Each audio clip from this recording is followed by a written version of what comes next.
ভাবুন তো, এমন একটি জায়গা যেখানে সাধারণ মানুষ ঢুকতে পারে না, আকাশ থেকেও নজরদারি করা হয়, বছরের পর বছর ধরে গোপন রাখা হয়েছে এর কার্যক্রম। অনেকের বিশ্বাস এখানেই লুকিয়ে আছে এলিয়েনদের সবচেয়ে বড় রহস্য। সেই জায়গার নাম এরিয়া 51।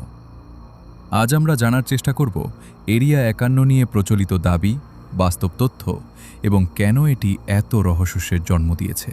এরিয়া 51 যুক্তরাষ্ট্রের নেভাদা মরুভূমিতে অবস্থিত একটি উচ্চ নিরাপত্তা সম্পন্ন সামরিক ঘাঁটি। এটি একটি বিশাল নিষিদ্ধ এলাকার অংশ। বহু বছর ধরে এখানে কি হয় সে বিষয়ে সরকার খুব কম তথ্য প্রকাশ করেছিল। এই গোপনীয়তাই মানুষের কৌতূহল বাড়িয়ে দেয়। 1980-এর দশক থেকে গুজব ছড়াতে থাকে যে এখানে নাকি ভিন গ্রহের মহাকাশযান নিয়ে গবেষণা চলছে। কেউ দাবি করেন এখানে এলিয়েনদের দেহও রাখা হয়েছে। এসব গল্প বই, সিনেমা এবং ইন্টারনেটে দ্রুত জনপ্রিয় হয়ে ওঠে।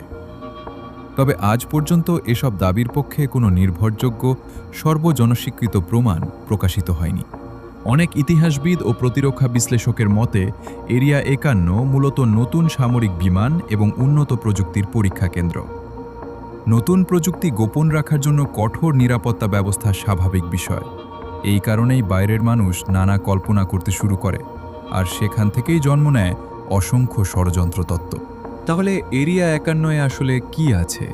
গোপন সামরিক প্রযুক্তি, নাকি এমন কিছু যা এখনও বিশ্বের কাছে অজানা?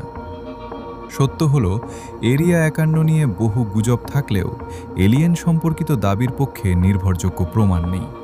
কিন্তু এর গোপনীয়তা মানুষের কৌতূহলকে আজও বাঁচিয়ে রেখেছে। আপনার কি মনে হয়, এরিয়া 51 শুধু একটি সামরিক ঘাঁটি, নাকি এর ভেতরে লুকিয়ে আছে আরও বড় কোনো রহস্য?